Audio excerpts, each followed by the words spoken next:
Salut à toutes et à tous, très heureux de vous retrouver dans Vidéo Club aujourd'hui pour une nouvelle vidéo hommage à Val Kilmer qui nous a quittés à l'âge de 65 ans d'une pneumonie. J'ai ressenti le besoin de faire cette vidéo. J'aime pas trop revenir sur la mort des acteurs en vidéo, j'aime pas trop ça, mais je sais pas, j'en ai ressenti le besoin. Surtout à la revision du documentaire Val, qui était diffusé sur Prime, qui raconte l'histoire un peu de Val Kilmer, de ses débuts à la fin. C'est lui qui a réalisé ce documentaire avec l'aide de son fils. Documentaire extrêmement émouvant, que je vous incite évidemment à voir et à visionner. Voilà, je m'en suis forcément un peu inspiré. On va parler de la vie de Val Kilmer, de son œuvre. Vous allez voir qu'il a une vie quand même extrêmement singulière. Et voilà, c'était pas simple, hein. Il y a eu beaucoup de péripéties dans sa vie. Donc on va revenir un peu sur lui. Et puis en seconde partie de vidéo, je vous ai ramené un petit peu quelques supports physiques, vous me connaissez. Donc voilà, j'ai un peu glané ce que j'avais à la maison. Je ne vous ai pas tout ramené parce que j'en ai encore chez mes parents, mais bon voilà, j'ai pris ce que j'avais à disposition et puis on va comme ça surfer un peu sur ces films. En attendant, installez-vous confortablement, on est parti.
Val Kilmer, un nom qui résonne auprès des cinéphiles du monde entier, un acteur caméléon, de Top Gun à Batman Forever, en passant par Willow, The Doors, évidemment, Heat, voilà des rôles qui marqua sa carrière. Mais derrière l'icône hollywoodienne se cachait un artiste passionné, un homme extrêmement complexe et un combattant. Val Kilmer naquit en 1959 à Los Angeles. Voilà, il fut accompagné durant son enfance par deux frères, dont un malheureusement qui disparut à l'âge de 15 ans, Wesley. Et là, la perte fut extrêmement brutale.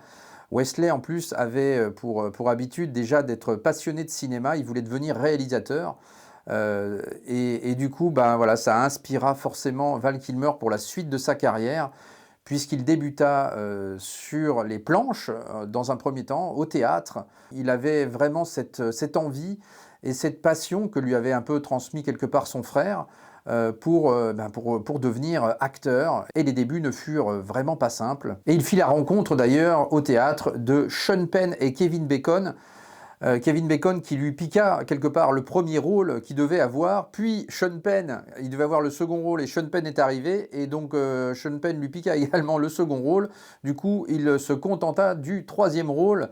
Et c'est vrai qu'il l'avait un petit peu en travers de la gorge à cette époque-là. Puis très vite, les débuts du cinéma arrivèrent avec un film Top Secret, une comédie musicale quelque peu loufoque, avec des inspirations d'espionnage, qui était quand même assez rocambolesque. Même Val Kilmer lui-même ne comprenait pas très bien ce qu'il faisait sur le tournage, mais on voyait déjà le potentiel qu'il avait. Il avait des interprétations à la Elvis Presley sur certaines séquences. C'était assez marrant, mais on voyait déjà tout son talent. Et Top Secret était réalisé par Jim Abrams, un réalisateur qui connaissait déjà la comédie, avec Y a-t-il un pilote dans l'avion notamment. Il fit plus tard Hot Shot 1 et 2. Et puis 1986 arriva Top Gun. Et ce qui est marrant, donc, dans le documentaire, on peut le voir, effectivement, il y avait deux groupes qui étaient constitués sur le tournage de Top Gun. Il y avait Goose et Maverick, donc Tom Cruise et Anthony Edwards, et de l'autre, il y avait effectivement Val Kilmer et le reste de l'équipe. Et c'était donc deux groupes bien distincts pour entretenir la concurrence et la compétition sur le tournage de Top Gun, ce qui en a fait vraiment une forte rivalité entre Tom Cruise et Val Kilmer, voilà, entre Maverick et Iceman, qui étaient pourtant amis. Dès que le tournage se terminait, voilà, le soir, ils allaient boire des verres, ils faisaient la fête. Mais sur le plateau de tournage, paf, c'était la concentration et ils étaient vraiment dans leur rôle. Tom Cruise et Val Kilmer, d'ailleurs, qui étaient restés totalement amis suite à ce tournage, évidemment. 1988 arriva le tournage de Willow.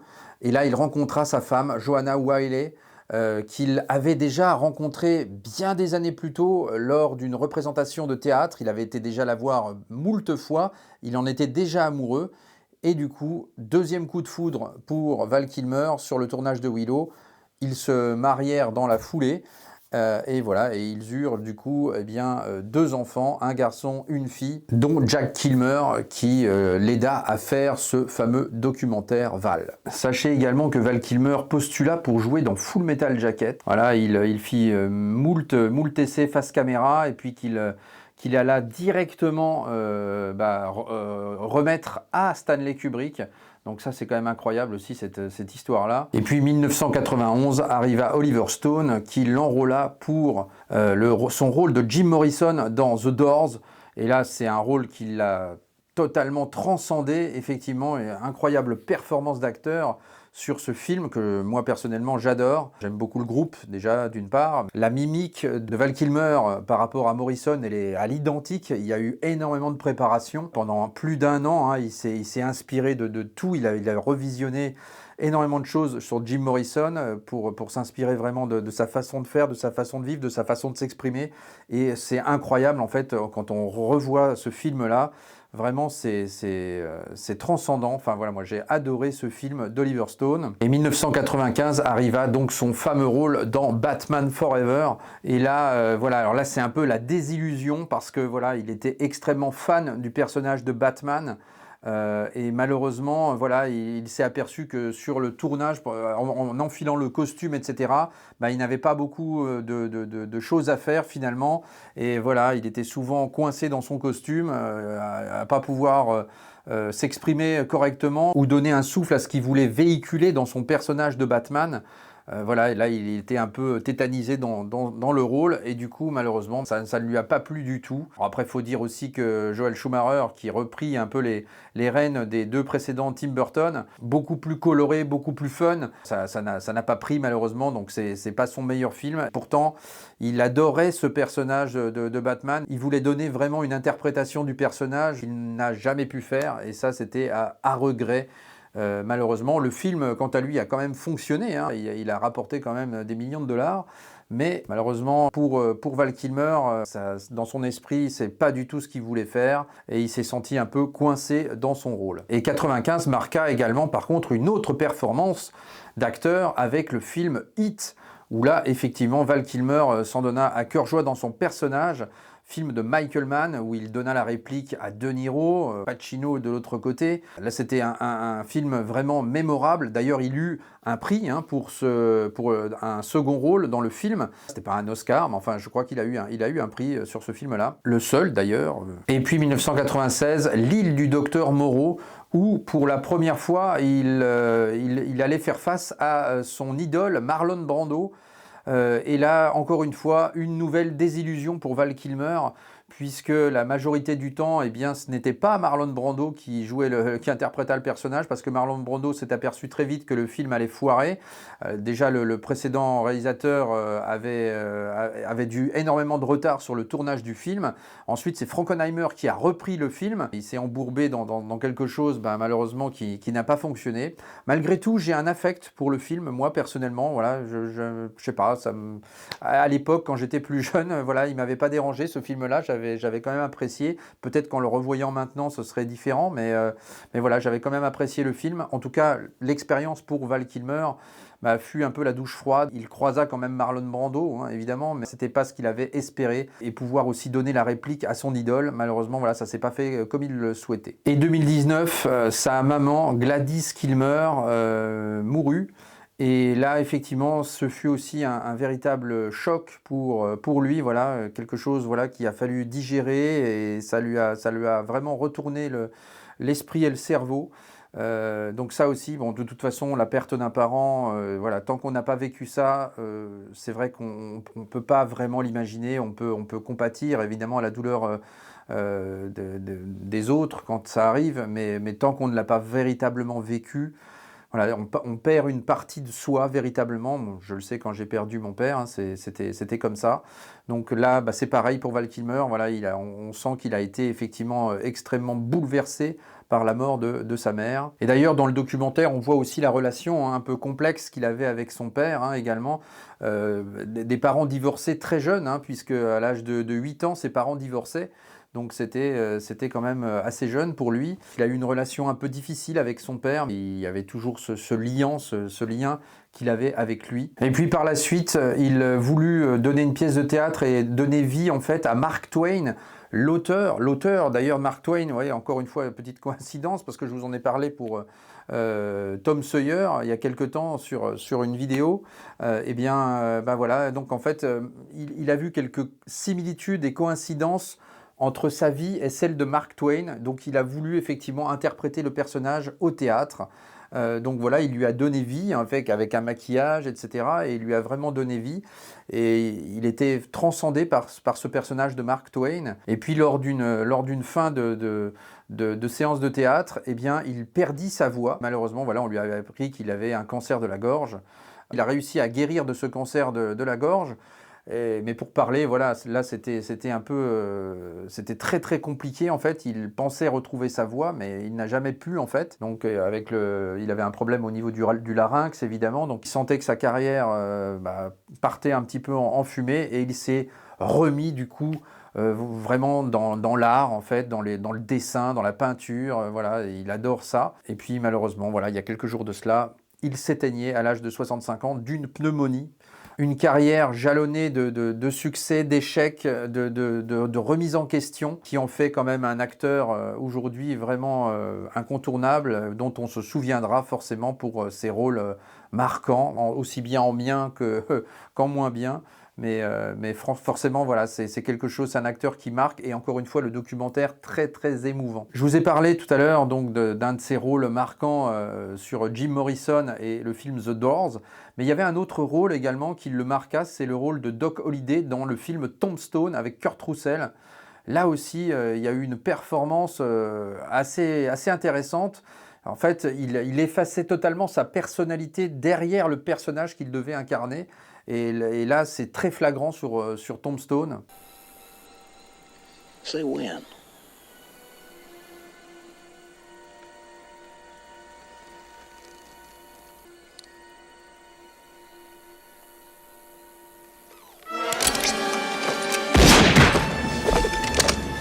Il s'investissait vraiment corps et âme dans ses rôles, y compris sur l'île du Docteur Moreau d'ailleurs, qui fut un tournage très éprouvant, et même s'il y a eu quelques frasques ici et là, c'était quand même très compliqué. Un acteur extrêmement exigeant, un artiste vraiment complet, et son perfectionnisme lui valut parfois le fait d'être un acteur extrêmement difficile. Il était aussi poète, hein, il aimait bien écrire aussi des poèmes, de la peinture également. C'était un artiste vraiment au sens large, une personne assez spirituelle également, hein, on le voit aussi à travers le documentaire. Il eut plusieurs relations, notamment avec Cher, Cindy Crawford, mais c'est vraiment avec sa femme, sa première femme, Joanna Wiley, vraiment avec lequel il entretient quand même quelque chose de particulier. D'ailleurs, cette séparation en 96 sur le tournage de l'île du Docteur Moreau, voilà, un tournage déjà qui était déjà très compliqué, vraiment l'a marqué d'une façon extrêmement profonde. Au début des années 2000, après mûre réflexion et après des succès comme Hit ou Le Saint notamment, il s'éloignait un peu des plateaux de tournage d'Hollywood. Il voulait vraiment se concentrer sur des projets plus personnels au détriment de certains grands rôles hein, qu'il refusa d'ailleurs, et pour en arriver justement à cette fameuse interprétation de Mark Twain. Et c'est donc en 2015 que son cancer fut diagnostiqué cancer de la gorge et lui fit perdre donc l'usage de sa voix. Et là, ce fut un grand moment de solitude et de reconstruction pour lui, parce que voilà, quand on perd un organe vital comme ça, comme la voix, et notamment pour un acteur, vous imaginez bien que c'est quand même très très compliqué. Et puis il fit donc un retour extrêmement émouvant en 2021 avec ce documentaire Val, parce que tout au long de sa carrière, en fait, tout au long de sa vie même, eh ben, il avait toujours une caméra à la main et il filmait énormément de choses en fait. Donc voilà, des moments de tournage, des extraits de vie, voilà. Et tout ça, on peut revoir effectivement regroupé dans ce documentaire que je vous recommande évidemment encore une fois de voir. Voilà, disponible sur Prime. Donc voilà, le documentaire Val, n'hésitez vraiment pas à le voir, vous verrez, c'est très très touchant et très émouvant, et vous comprendrez un peu mieux qui est l'acteur et qui est la personne, l'homme qu'il était. Et on terminera sur le clin d'œil d'Iceman qui revenait sur le tournage de Maverick avec Tom Cruise. Voilà, cette scène qui a été filmée entre les deux hommes, on sent que forcément il y a un affect, il y a quelque chose entre les deux qui se passe, ça crève l'écran, et voilà l'amitié qui lie Tom Cruise et Val Kilmer, et voilà le plaisir qu'a eu Tom Cruise à faire revenir Val Kilmer pour le tournage de Maverick, une apparition vraiment extrêmement poignante. On va passer au support désormais. Voilà, donc les petits supports que je vous ai ramenés. Alors, je ne sais pas si je vais vous montrer ça dans l'ordre ou dans le désordre, vous m'en excuserez. Allez, on va commencer par un film. Pour moi, c'est peut-être sa meilleure performance d'acteur, peut-être l'un de ses meilleurs films. C'est The Doors d'Oliver Stone. Ici, voici le Laserdisc import, celui-ci. J'ai aussi la version française, mais la cover est moins jolie, je trouve. Donc je vous ai ramené plutôt l'import. Et cette performance de Val Kilmer, qui interprète donc Jim Morrison, est absolument éblouissante.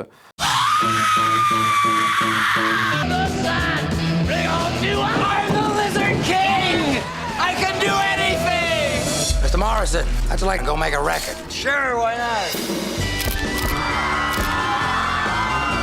Jim Morrison, the god of rock.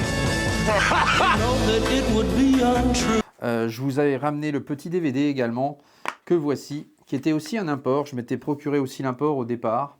Voilà, avec ce petit boîtier Warner, ici. Hop. Et puis le Steelbook 4K reparu il y a quelques années de cela. Donc voilà, en 4K, une très belle remasterisation. Et puis vous avez plus de 4 heures de bonus là-dessus, donc c'est extrêmement intéressant pour The Doors, avec une version notamment en Dolby Atmos aussi. Donc là aussi, c'est vraiment, vraiment très sympa d'avoir pensé à ressortir ce film d'Oliver Stone en 4K. Donc voilà, le Steelbook assez simple mais efficace. Donc voilà pour les Doors. J'avais le Blu-ray aussi, bon je ne sais pas où il est passé, mais enfin bon bref. Ensuite je vous ai ramené True Romance, parce qu'effectivement il jouait également dans True Romance, il ne faut pas l'oublier, voilà, de Tony Scott ici. Tony Scott avec qui il avait déjà collaboré bien sûr sur Top Gun, mais ce True Romance magnifique aussi. Donc on parle de Laserdisc encore une fois ici. Et puis le Saint ici, voilà, qui fut aussi un succès commercial. Le Saint qui était donc un remake de la série Amicalement Vôtre, voilà, avec Elizabeth Shue également, hein, ne l'oubliez pas non plus, que vous pouviez retrouver dans Retour à le futur. Vous aviez également L'ombre et la proie, ça c'était pas mal aussi. L'ombre et la proie avec Michael Douglas également. Très belle BO de Jerry Goldsmith au passage. Voilà, là aussi, bon, il y avait une dualité entre Douglas et Kilmer sur le tournage évidemment, mais voilà, le film est très sympa. J'avais beaucoup aimé cette Ombre et la proie. La voici, cette BO de L'ombre et la proie de Jerry Goldsmith. Vraiment, c'est une superbe BO. Il serait peut-être temps de nous la sortir en vinyle, celle-ci, parce que, voilà, puis même le CD commence à se rarifier également. Donc, ce serait sympathique. Vous aviez le fameux Tombstone. Ici, le voici. Voilà, Kilmer et Kurt Russell, un duo de choc. Là, je vous recommande de voir ce film aussi, hein, voilà, où il a une interprétation formidable aussi, hein, Val Kilmer là-dessus. Donc, c'est très, très bon. Le fameux Top Gun, il est là, le voici. Donc voilà pour Top Gun. Il avait fait également un doublage de personnages de voix ici avec le Prince d'Égypte. Je ne sais pas si vous avez vu cet animé qui est très très beau. Ça c'était un bel animé également. Le Prince d'Égypte, voilà, ça me donne envie de le revoir là en voyant la pochette. Et voilà, et c'est lui qui doublait en VO évidemment le personnage principal du Prince d'Égypte. Le fameux Cœur de tonnerre, il est là. Ça aussi, hein, il était repassé sur Arte il n'y a pas longtemps. Et voilà, il faudrait absolument qu'on nous sorte ça en Blu-ray ou en 4K. Voilà, parce que je ne crois pas qu'il y ait de choses à ce sujet. Et voilà, ça serait formidable. Et ça, c'est vraiment un excellent film aussi, ce Cœur de tonnerre, avec Sam Shepard également. Voilà, ça, j'ai adoré ce Cœur de tonnerre. Je salue Fabien Sinestori parce que je sais qu'il adore ce film également. On en a reparlé il y a peu d'ailleurs. Willow, forcément, ça aussi, hein, ça en aura marqué plus d'une génération, ce Willow. Donc le voici, ce Willow, et puis voilà un rôle marquant pour Val Kilmer, évidemment, où il rencontre donc sa femme, sa future femme ici. Donc voilà, ça c'était quand même un moment clé dans la carrière de Val Kilmer. Le fameux hit Le voici, le voilà, avec un film incroyable, avec des scènes, avec cette séquence de braquage qui est vraiment d'un réalisme fou. Voilà, les impacts de balles, le bruit, il n'y a pas de musique, il n'y a rien, et c'est vraiment, voilà, c'est très prenant.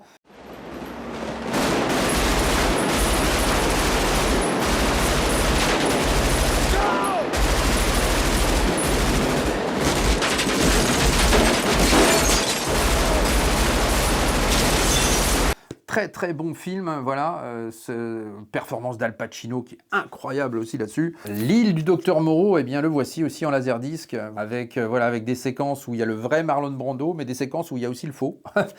Faut le savoir, mais en tout cas, voilà, le film est ce qu'il est. Moi, je vous ai dit, j'ai un petit affect pour ce film-là, mais bon.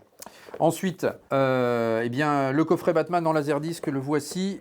Je ne sais pas si je vous l'avais déjà montré, mais en tout cas, je vais vous en profiter. Bon, je vous montre rapidement, c'est pas l'objet du truc, mais le premier Batman ici, le second ici, Batman, le défi, évidemment, mon préféré de tous les Batman, c'est bien celui-ci, hein. Batman le défi, celui-ci c'est mon préféré. Voilà, les périodes de Tim Burton, et puis, eh bien évidemment, le fameux, il est là, Batman Forever, que voici, avec cette pochette vraiment splendide. Voilà, par contre, bon, le film l'est quand même un peu moins, il faut bien dire ce qui est, et la frustration de Val Kilmer dans cette interprétation de Batman. Donc voilà pour le coffret Batman qui regroupe les 3 Batman en laserdisc. Donc le voici. Allez, quelques petits supports en plus. Le DVD de Hit, il est là. Hop, voilà, j'en profite pour vous le montrer. Le voici, avec ce beau boîtier Warner, toujours. Il avait également un rôle dans Alexandre d'Oliver Stone, encore une fois. Hein. Voilà, Alexandre, là aussi avec Colin Farrell et Angelina Jolie. Là, il y avait un beau digipack que voici. Voilà, ça c'est le DVD d'époque, ici, avec un petit livret à l'intérieur. Voilà, il avait aussi un rôle intéressant là-dedans. Messenger, in the spring, Persia. Command my horse from the right. I'm honored, Father. I wouldn't miss it for all the gold in the world. Which one day you'll have? Mon DVD Willow, le voici, voilà, en labellisé THX également à l'époque. Hop, et voilà pour ce petit DVD de Willow, voilà, qui date de l'époque. Il y avait également Planète Rouge, ici, ça c'était sympa aussi, un petit film de science-fiction. Qui mange pas de pain, mais qui était quand même sympathique. Voilà, avec Tom Sizemore. Oui, il y avait Tom Sizemore là-dedans. Tom Sizemore et Carrie-Anne Moss. Donc, très très sympa aussi, ce Planète Rouge. Voilà, ça me donne envie de le revoir aussi, ça. Tiens, d'ailleurs, je sais pas si c'est sorti en Blu-ray, ça, Planète Rouge. Tiens, dites-le moi dans les commentaires si c'est sorti en Blu-ray. Je ne crois pas. L'île du Docteur Moreau, je l'avais aussi dans ce boîtier Warner. Ça, c'était un import. Vous voyez, je l'avais commandé en import tellement j'avais ce petit affect pour le film avec un DVD double face. Voilà, vous aviez la version widescreen et la version full screen ici. Voilà, on pouvait choisir. Voilà, avec la Director's Cut de l'île du Docteur Moreau, donc le film de John Frankenheimer et donc Marlon Brando. Le fameux Top Gun, évidemment, en DVD, il est là. Ça, c'est un incontournable. Forcément, pour Romance, je vous remontre le beau boîtier DVD d'époque. Regardez-moi ça, comme c'était beau ça. Ça, c'était vraiment de la belle œuvre. Regardez ça. Hop, voilà, True Romance. Je pense que je vous l'avais déjà montré dans les DVD collector, mais en tout cas, voilà, celui-ci, il est vraiment super beau, avec Christian Slater, la belle Patricia Arquette, Gary Oldman aussi dans un rôle complètement fantasque là-dedans. Voilà, mon Top Gun et le Top Gun Maverick dans un beau steelbook ici, hein, je vous l'avais déjà montré. Hein. En tout cas, voilà, ça c'était vraiment sympa. Puis revoir Val Kilmer, voilà, on attendait tous le fait de pouvoir revoir Val Kilmer dans le film. Bah voilà, on était servis et c'était vraiment une scène très très émouvante. Donc voilà, très heureux d'avoir pu voir une dernière fois Val Kilmer sur les écrans de cinéma. L'affaire Karen McCoy également. Tiens, je crois que l'affaire Karen McCoy s'est sortie aussi en laserdisc. Je crois que c'est le seul laserdisc de Val Kilmer que je n'ai pas. Ça, il va falloir que je me le trouve parce que la pochette, je trouve qu'elle est super bien aussi. Avec Kim Basinger, l'affaire Karen McCoy, c'était un bon petit film aussi ça. Et ça, c'est un import espagnol. Parce qu'encore une fois, c'est pas sorti chez nous en France, ça malheureusement. Donc un petit import là-dessus. Ah bah là, le Blu-ray des Doors, il est là. Voilà. Donc... Voilà, film incontournable d'Oliver Stone. Le coffret Batman, donc le coffret Batman en steelbook, voilà, l'intégrale ici. Voilà, je vous sors juste le Batman Forever, il est là. Steelbook sobre, mais qui est pas trop mal quand même, voilà. Et l'intérieur qui est assez sympa aussi. Donc voilà pour les steelbooks 4K des Batman. Le Blu-ray de Willow dans un beau steelbook également. Le voici. Le steelbook 4K qui était ressorti chez ESC Éditions. Donc voilà, ça aussi c'était sympa. Donc beau steelbook également, voilà, assez sobre, mais bon, finalement, et voilà, il fait l'affaire. Le remaster est tout à fait correct. Hit, ici, voilà, dans un remaster 4K. Donc ça aussi, ça a fait plaisir de revoir ce Hit dans un beau steelbook également. Hop. Et voilà l'intérieur pour Hit, qui lui vala donc un prix hein, sur ce film-là. 2005 sortait également un film très intéressant, Kiss Kiss Bang Bang, avec Robert Downey Jr., que je ne vous ai pas ramené ici parce que je pense que je l'ai chez mes parents en DVD. Je devrais me le prendre en Blu-ray parce que c'est vrai que j'ai constaté que je ne l'avais pas en Blu-ray. 2006 sortait également Déjà Vu, voilà, film de Tony Scott, nouvelle collaboration entre Val Kilmer et Tony Scott, avec Denzel Washington. Donc ce Déjà Vu est très très sympathique, donc à visionner également.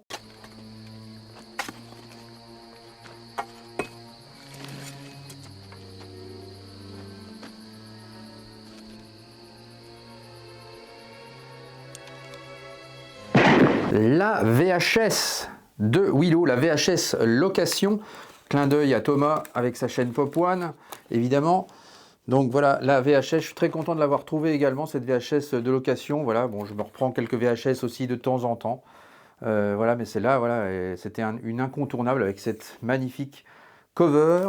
Également Brock & Vintage, un disquaire à Nancy, disquaire incroyable, vraiment, voilà, Gilles qui est extrêmement sympathique et qui a toujours des pépites dans son magasin, et notamment ce Willow. Voilà, je lui ai pris ce Willow, voilà, magnifique pochette, j'ai trouvé enfin ce pressage français que je cherchais depuis tant et tant d'années. Donc voilà, ce magnifique Willow. Et je m'étais trouvé un mois au préalable, figurez-vous, je m'étais trouvé en fait la version américaine, la version US de Willow, que voici. Donc vous voyez, il y a deux covers différentes pour ces Willow, l'américaine, la française évidemment plus jolie. Par contre, au niveau du pressage, effectivement, la version américaine est quand même un cran au-dessus du pressage français. Donc bon, voilà, c'est bien d'avoir les deux finalement. Et puis vous aviez également le CD de Willow avec le score intégral ici, qui était paru chez Intrada. Donc voici. Hop, et là vous avez donc 2 CD à l'intérieur. En tout cas, voilà pour la version intégrale du score de Willow en CD. Donc Willow, j'ai quasiment tout, puisque je possède également l'affiche qui est juste là. Je vous la montrerai, enfin pas là, mais par là-bas. Je vous la montrerai également en photo. Allez, les 2 Top Gun, le premier, le second. Alors celui-ci, c'est un peu de Various, hein, notamment, voilà, pour ce Top Gun-là. Ici, donc, le Maverick avec le score, qui est donc composé par Lorne Baffle et avec la collaboration évidemment d'Hans Zimmer. Et puis vous aviez le score intégral qui était paru récemment.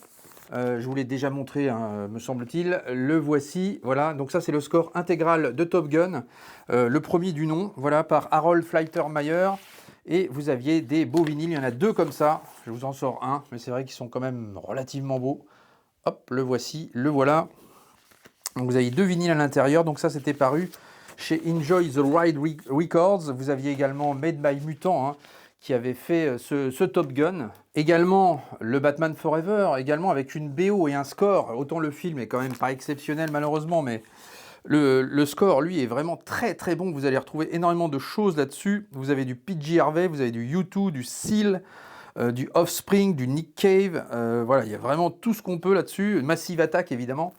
Hop, donc voilà comment ça se compose. L'intérieur qui est superbe également. Et puis vous allez voir que les vinyles sont très très beaux. Donc le premier vinyle, le voici, un beau vert marbré. Voilà pour le premier. Cette belle leaflette à l'intérieur, avec des personnages quand même relativement charismatiques. Jim Carrey ici évidemment, Tommy Lee Jones, vous aviez eu Nicole Kidman évidemment ici. Et le second vinyle, voilà, un beau mauve, non, il n'y a peut-être pas de marbrure sur celui-ci, mais enfin voilà, il est très beau aussi. Vous aviez le fameux Hit, ici en vinyle également, voilà le score. Bon, j'ai le CD aussi, hein, je ne vous ai pas ramené, mais je préfère vous ramener le vinyle, c'est plus sympa. Voilà la petite leaflet qui est à l'intérieur. Et puis les disques, donc vous avez 2 disques, je vous en montre un qui sont de couleur bleue évidemment, rappelant la pochette. Vangelis avec ce score de Alexander ici, voilà, donc ça c'est une superbe BO également. Et puis le film est quand même très impressionnant aussi, hein, de la part d'Oliver Stone. Voilà, une édition limitée à 1500 copies. Voici l'intérieur, l'extérieur. Hop, voilà pour Alexandre et les vinyles couleur rouge. Ici, donc il y a 2 vinyles comme ceci. On termine avec True Romance ici. Voilà, ça aussi une BO d'Hans Zimmer qui était quand même très très sympathique. L'aspect extérieur. Et regardez l'intérieur comme c'est sympa.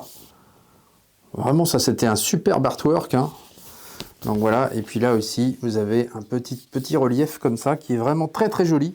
Et regardez-moi ces vinyles absolument superbes avec un beau macaron au centre. Vidéo un petit peu triste forcément, donc merci à toi Val Kilmer pour nous avoir fait vibrer sur tous ces films. Voilà, cette vidéo hommage à Val Kilmer est désormais terminée. Je vous remercie une nouvelle fois de m'avoir suivi. N'hésitez pas dans les commentaires à me donner votre retour sur le film de Val Kilmer qui vous aura marqué le plus. Quel est votre film favori de Val Kilmer? Est-ce que ça vous a touché, effectivement, sa mort? Est-ce que vous avez vu le documentaire Val? Dites-le moi dans les commentaires, ce serait toujours intéressant d'en débattre avec vous et d'avoir votre retour là-dessus, parce que c'est vrai que c'était quand même extrêmement touchant. Voilà, moi ça m'a marqué, donc j'en ai profité pour faire cette vidéo hommage. Allez, la prochaine vidéo sera focus sur ce coffret de Requiem for a Dream. Il est enfin là, il est présent, avec notamment le vinyle à l'intérieur, ici. Voilà, donc on va découvrir tout ça ensemble. Demain, je décolle pour Paris. Et puis, on va assister à la masterclass de Darren Aronofsky. Je remercie au passage Stéphane et Rania qui nous ont invités extrêmement gentiment à cette masterclass. On va pouvoir profiter de ça. On va assister aussi à Black Swan, une projection sur Black Swan. Voilà, on n'a pas pu assister à la projection de Requiem, malheureusement, donc à la Cinémathèque de France, de Paris. Donc, ça va être un moment incroyable. Et puis, on va en profiter pour discuter avec Bubble Pop de cette édition de Requiem for a Dream. Donc voilà, ça sera le prochain rendez-vous de la chaîne. Donc le petit pouce qui fait plaisir, qui fait avancer la chaîne, l'abonnement si ce n'est pas déjà fait. Et on se retrouve très vite pour la suite des aventures. Ciao!